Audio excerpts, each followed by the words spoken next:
All right, let's get right into it. We're going to look at how a bunch of different crises happening in Ireland right now, from transport and tech to, global politics, aren't actually separate issues at all. Nope, they're all connected and they're all cranking up the heat on a nation that's walking a very, very thin tightrope. So, the big question we're tackling in this explainer is pretty simple. Why does it feel like Ireland is at a breaking point? Well, the answer is way more complex than you'd think, and it somehow connects a stalled subway project directly to what's happening in the White House. The best way to think about what's going on is to imagine a pressure cooker.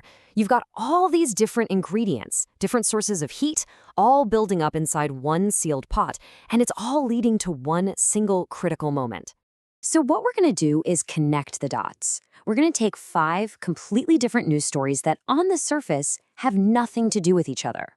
But once you put them together, they tell one single, really compelling story about where Ireland is today. So here's the plan. We'll kick things off with a future that's been put on hold.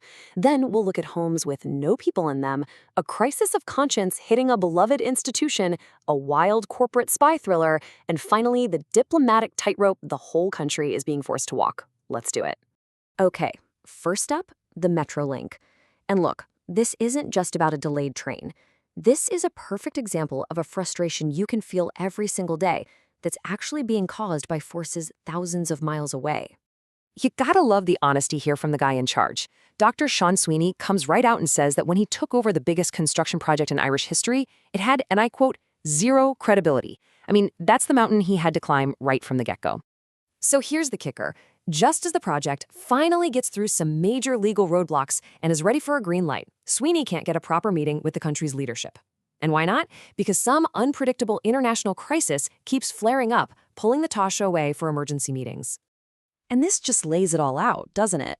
On one side, you have Dublin's desperate need for a modern subway. And on the other, you have this constant global chaos, what some are calling the Trump factor, that's holding up actual progress at home. Think about it. Your daily commute is literally being impacted by geopolitics. Now, that pressure on our infrastructure isn't just being felt underground. Because while commuters are waiting for trains that might not get built for years, thousands of families are waiting for keys to homes that are already built. They're completely finished, and they're empty. 35 million euros. That is the jaw-dropping value of 67 brand new, ready-to-move into social housing units just sitting empty in Dublin. All of this while the country is in the middle of a massive housing crisis. It's just staggering. And the timeline here is just maddeningly simple. Step 1, the apartments are built. They're described as pristine. But then, bureaucracy slams on the brakes. For over a year, arguments over paperwork and funding between state bodies have kept these homes vacant, while real families on waiting lists just have to look at locked doors. But this pressure isn't just coming from government failures. It's also boiling up from the inside, right at the heart of one of Ireland's most cherished cultural institutions, the GAA. And the scale of this internal rebellion is just wow. We're talking 10 county boards, 800 players past and present, plus protesters gathering at Croke Park itself. And they're all demanding that the GAA cut ties with its longtime sponsor, Alliance, because of alleged links to the conflict in Gaza. And the legendary Dublin player Philly McMahon just cuts right through all the noise with this incredibly powerful personal question. Suddenly, this isn't just about a corporate sponsor anymore. It's a moral reckoning. It's about personal and collective conscience. So, what you're seeing here is basically a battle for the soul of the GAA. On one side, you have members and players taking a huge ethical stand. But on the other, you have a legally binding 32-year contract that runs until 2030 and obligations with broadcasters like RTE.